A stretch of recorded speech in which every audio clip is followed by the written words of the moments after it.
कहानी की शुरुआत होती है एक जंगल में जहां मसूद राणा नाम का एक बांग्लादेशी स्पेशल एजेंट अपने मिशन की तैयारी कर रहा था। असल में अमेरिका के एक माफिया ग्रुप ने एक आदमी को बंदी बना रखा था और मसूद का मिशन था उसे छुड़ाकर सही सलामत वापस लाना। राणा जासूसों की दुनिया में एजेंट MR9 के नाम से मशहूर था।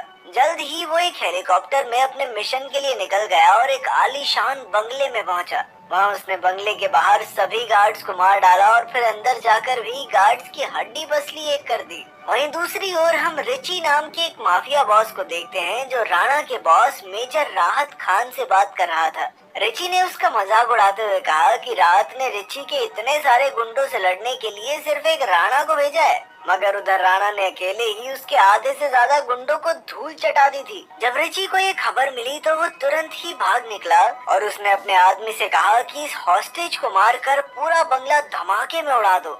उधर राणा जल्दी से सभी गार्ड्स को खत्म करके कैदी के कमरे तक आ पहुंचा, मगर तब तक बदकिस्मती से वो आदमी मर चुका था। अब राणा उसकी लाश उठाकर वहाँ से भाग निकला और तभी अचानक बंगले में जोरदार धमाका हो गया। फिर एक हफ्ते बाद हम रोनन रॉस नाम के एक माफिया गैंगस्टर को देखते हैं जो असल में रिची का बड़ा भाई था। रोनन रिची से मिलने आया और उन्होंने मिलकर एक ऐसा हाईटेक हथियार बनाने की सोची जो वो आतंकवादियों को बेच सके। अगर वो ये हथियार बनाने में कामयाब रहे तो तीसरा विश्व युद्ध होने से कोई नहीं रोक पाएगा। वहीं दूसरी ओर CIA डायरेक्टर पॉल और डेप्यूटी ड्यूक एक मीटिंग में थे जहां वो रोनन को पकड़कर खतरनाक हथियारों का धंधा बंद करने की तैयारी कर रहे थे। कुछ देर बाद हम सैम को देखते हैं जो रिची के साथ हुआ करता था, पर अब उसने माफिया गैंग छोड़ दी थी। अचानक उसे एक फोन आया जिसके बाद वो बात करने के लिए बाहर निकला, पर बाहर तो पॉल और ड्यूक उसे पकड़ने के लिए तैयार खड़े थे। सैम तुरंत वहाँ से भाग निकला, पर पॉल और ड्यूक ने उसका पीछा किया। सैम एक बिल्डिंग की छत पर आ पहुंचा तो पीछे से ड्यूक ने कहा कि अगर उसने रॉस भाइयों की जानकारी पुलिस को दे दी तो उसे रिहा कर दिया जाएगा, मगर सैम ने उसी पर हमला कर दिया और इसी हाथापाई में ड्यूक ने उसे छत से नीचे फेंक दिया, जिससे सैम की मौके पर ही मौत हो गई। सिर्फ सैम ही था जो उन्हें रिची और रोनन तक पहुंचा सकता था, पर अब तो वो भी मारा गया। आखिरकार पॉल ने कहा कि उन्हें राणा से मदद मांगनी चाहिए क्योंकि वो पहले भी रिची तक पहुंचने में कामयाब रहा था। उधर राणा को उनके बॉस राहत ने तुरंत बांग्लादेश इंटेलिजेंस ऑफिस में बुलाया। वहाँ राणा की मुलाकात पॉल से हुई और पॉल ने उसे बताया कि रिची और रोनन बेहद खतरनाक हथियार बनाने की तैयारी कर रहे हैं और उन्हें पकड़ने के लिए CIA को राणा की मदद की जरूरत है। पॉल चाहता था कि वो इस मिशन में उनका साथ दे। तब राणा ने राहत से इजाजत मांगी और आखिरकार पॉल की मदद के लिए राजी हो गया। कुछ समय बाद राणा पॉल और ड्यूक के साथ अमेरिका के लिए निकल गया। तब ड्यूक ने राणा को बताया कि इस मिशन में उसकी पार्टनर डेबी नाम की एक लड़की होगी जो कि असल में एक पाकिस्तानी सीक्रेट एजेंट है। मिशन के मुताबिक राणा और डेबी को बेशकीमती चीजों की नीलामी में जाना होगा। ये एंटीक ऑक्शन रोनन ने रखी थी क्योंकि वो बेशकीमती चीजें इकट्ठी करने के नाम पर अपना काला धन छुपाना चाहता था। इसके बाद राणा को अमेरिका के मोजावे रेगिस्तान में लाया गया जहां उसके छिपने के लिए एक सेफ हाउस बनाया गया था। फिर अगले दिन राणा एयरपोर्ट से डेबी को लेने गया और शाम को वो दोनों अपने मिशन पर निकल गए। वो पति पत्नी बनकर रोमन की एंटीक ऑक्शन में पहुंचे और फिर जल्द ही रोमन सबसे मिलने आया। इस दौरान राणा चुपके से रोनन के कमरे की ओर गया, पर बदकिस्मती से एक गार्ड ने उस पर बंदूक तान दी और उसे पकड़कर रोनन के सामने ले आया। तभी गार्ड्स ने राणा को एक इंजेक्शन लगा दिया जिससे वो वहीं पर बेहोश हो गया। बाद में जब राणा को होश आया तो उसने देखा कि उसके हाथ कुर्सी से बंधे हुए थे और रोमन के गुंडों ने डेबी को भी बंदी बना लिया था। फिर रोनन ने अपनी गर्लफ्रेंड गिया को डेबी से पूछताछ करने भेजा और खुद वो एजेंट राणा से पूछताछ करने लगा। रोमन ने उससे पूछा कि उसे किसने भेजा है, मगर राणा ने एक शब्द भी नहीं कहा। उधर डेबी ने गिया और रोनन के गुंडों को पीटकर उन्हें बेहोश कर दिया और इधर राणा खुद को छुड़ाकर छत से कूद गया। वो एक मोटरसाइकिल पर भागने वाला था कि तभी डेबी भी वहाँ पहुँच गई और फिर वो दोनों तुरंत ही वहाँ से भाग निकले। आखिरकार वो दोनों रेगिस्तान वाले सेफ हाउस में आकर छिप गए। फिर राणा सोच में पड़ गया कि वो जल्द से जल्द रिकी और रोनन को कैसे पकड़ेगा, लेकिन फिर कुछ ही देर में रोनन के गुंडे उनके घर के बाहर आ पहुँचे। असल में वो मोटरसाइकिल्स पर लगे ट्रैकिंग डिवाइस के जरिए उन तक पहुँच गए थे। जैसे ही एक गुंडा उनकी ओर बढ़ा तो उसका पैर वहाँ लगी लैंड माइंस पर पड़ गया, जिससे वहाँ बहुत ही भयंकर धमाका हुआ। धमाके की आवाज सुनते ही राणा और डेबी समझ गए कि रोनन के गुंडे वहां तक आ पहुंचे हैं, इसलिए उन्होंने जल्द से जल्द अपने हथियार तैयार कर लिए। जल्द ही उनके और रोनन के गुंडों के बीच धुआंधार गोलीबारी शुरू हो गई। एक गुंडा घर के अंदर आ पहुंचा तो राणा ने उस पर हमला कर दिया और अपनी मार्शल आर्ट स्किल्स से उसकी ऊपर की टिकट काट दी। उसी वक्त एक स्नाइपर राणा पर निशाना लगाने ही वाला था कि ऐन वक्त पर ड्यूक ने वहां आकर स्नाइपर को मार डाला। आखिरकार सभी गुंडों को मारने के बाद राणा, डेबी, पॉल और ड्यूक ने आगे के प्लान के बारे में सोचना शुरू किया। डेबी ने कहा कि रोनन कल रात को एक कैसीनो में एक बहुत बड़े बिजनेसमैन से मीटिंग करने वाला है और ये बिजनेसमैन इन खतरनाक हथियारों को बनाने के लिए रोनन को पैसे देगा। डेबी ने कहा कि उन्हें इस मीटिंग में रोनन पर हमला करना चाहिए और उसकी इस बात से ड्यूक और पॉल भी राजी हो गए। फिर अगले दिन रोनन अपने इकलौते बेटे जेसन से बात कर रहा था।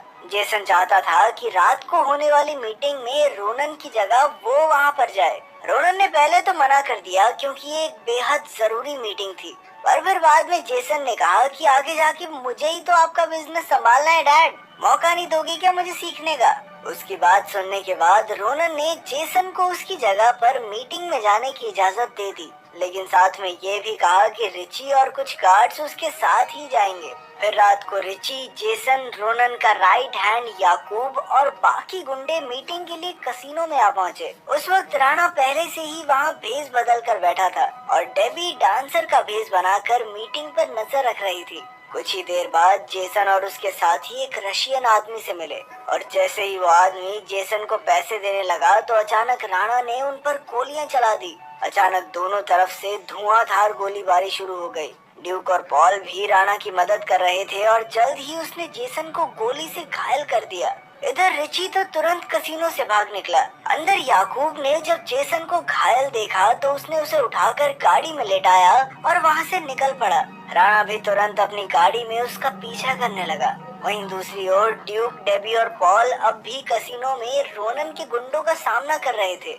एक एक करके उन्होंने सबका सफाया कर दिया और अंत में अब सिर्फ गिया बाकी थी। तब ड्यूक ने गिया से कहा कि अगर वो उन्हें रोनन और रिची की जानकारी देकर ये बताएगी कि इन खतरनाक हथियारों के पीछे किसका हाथ है तो वो उसे जिंदा छोड़ देंगे। आखिरकार गिया ने उसे हथियारों के बारे में पूरी जानकारी दे दी। उधर राणा अब भी याकूब की गाड़ी के पीछे था। जेसन का काफी खून बह चुका था और आखिरकार उसने गाड़ी में ही दम तोड़ दिया। तभी याकूब ट्रेन की पटरियों से गाड़ी भगा कर ले गया और फिर अचानक ट्रेन आ गई जिस वजह से राणा को वहीं रुकना पड़ा।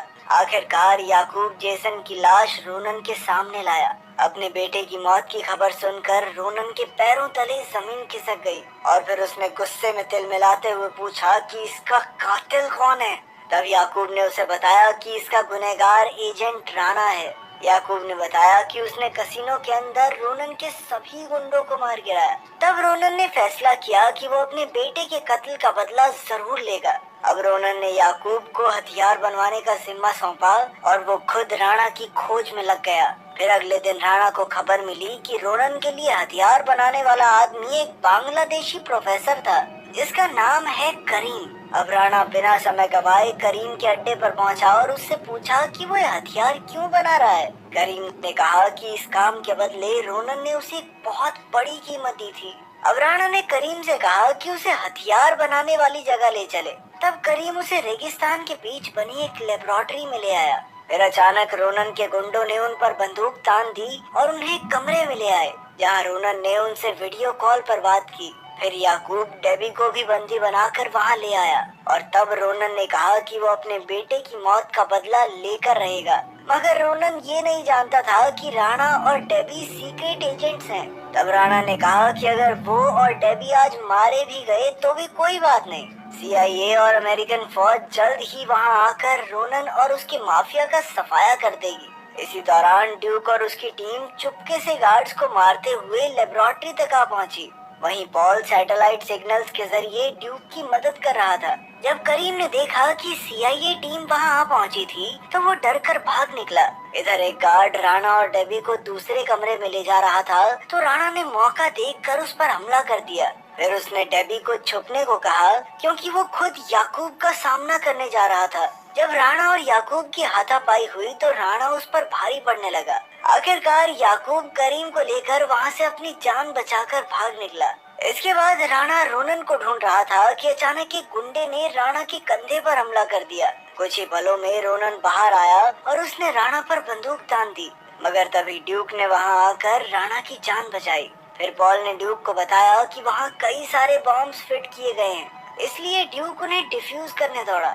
इसके बाद राणा ने रोनन का सामना किया, मगर घायल होने की वजह से राणा ज्यादा देर तक उसके सामने टिक नहीं पाया। आखिरकार रोनन उसे खत्म करने ही वाला था कि ऐन वक्त पर डेबी ने वहां आकर रोनन पर वार किया, मगर तभी रोनन ने डेबी के पेट में चाकू घोंप दिया, जिससे डेबी की मौके पर ही मौत हो गई।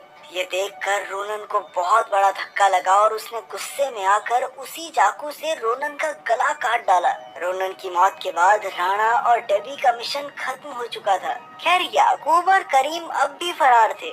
इस घटना के कुछ समय बाद राणा बांग्लादेश लौट आया और अपने माँ बाप की कब्र पर श्रद्धांजलि देने पहुंचा। फिर 6 महीने बीत गए और हम देखते हैं कि पॉल एक डोजो स्कूल में 2 योद्धाओं को प्रैक्टिस करते हुए देख रहा था। प्रैक्टिस के बाद पॉल ने उनके लीडर से कहा कि वो इन दोनों योद्धाओं को अपने साथ मिशन पर ले जाना चाहता है। उसका अगला मिशन था रिकी को पकड़ना, जो इस वक्त हिमालय के पहाड़ों में छुपा हुआ था। वहीं दूसरी ओर करीम अब भी खतरनाक हथियार बनाने में लगा हुआ था। कुछ समय बाद पॉल ने राणा को भी इस मिशन में शामिल होने को कहा। उधर रिची, याकूब और करीम काफी खुश थे, क्योंकि वो CIA को चकमा देकर भाग निकले थे। अब वो मिलकर खतरनाक हथियारों की तस्करी शुरू कर सकते थे, मगर वो ये नहीं जानते थे कि पॉल के 2 योद्धा रिची को पकड़ने के लिए